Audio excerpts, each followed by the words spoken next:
Lying for me, lying, I can manipulate things to my want. Through my want, I get power. Through my power, I get sex. Lying comes down to, it's all about sex. That's what lying's about. The act of lying is a complex act. Some researchers have suggested that one part of the brain is involved, but other researchers have found a different part of the brain.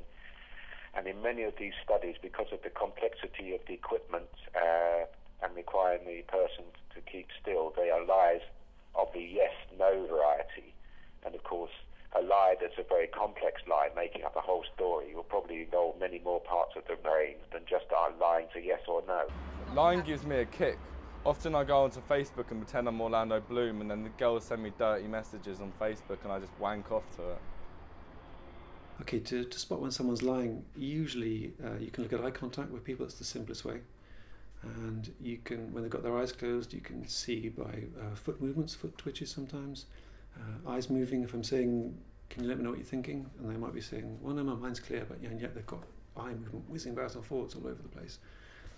Their cheeks may be flushing. There could be all sorts of little subtle signs going on that to me says they're thinking something that they're not telling me. The polygraph is a medical instrument. It measures components in a person's body: their breathing, their heart pulse, and their sweat glands.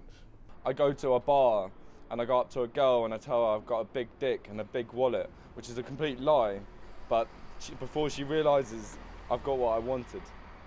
Pathological, of course, normally means with a great deal of extent and seriousness, and so a pathological lie would be somebody who lies much of the time, almost perhaps for the sake of it, whereas other non-pathological liars have a specific reason for lying on a specific time. They might lie about one thing all the time, perhaps if somebody's having an affair, for example. But pathological liars lie about a lot of things, often for no apparent reason. Hypnotherapy is actually an umbrella label for different techniques. You can use hypnotic suggestion, which is putting ideas into someone's mind. You can use visualization, where you're trying to get people to imagine things. You can use regression, where you tap inside to their childhood and trace back experiences. So there's many different tools and techniques there. From my own personal experience, all I think you ever need to do is if you can help someone change what their beliefs are, what their core beliefs are, then that will solve the problem. And whichever method does that, that's all that matters. However, a lot of these core ideas people have that drive them to behave in certain ways, such as lying, there will be a strong emotional component to that somewhere. When I was 6 years old, I walked in on my mum having an affair with someone, and I told my father, and he didn't believe me, and he believed my mum, who was lying, and that's when I found out the power of lying.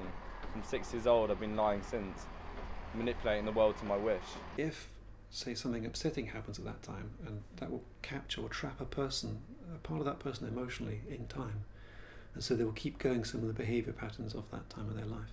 So it's possible that some compulsive lying could just be a young person, for example, who's got stuck in that behaviour and are perpetuating it because they're emotionally stuck there for another reason. The important thing with the polygraph is that we don't mix any issues. We only deal with one issue. The polygraph is designed to find out whether a person committed a certain deed or not. Not a whole lot of different issues. We can't ask a whole lot of questions and get a result. So we stick to one test. The ideal question will be, did you fire the gun that killed John Smith? Did you rob the bank on the corner of 25th and 23rd Street yesterday? One single question, the person knows black and white whether they did it or not.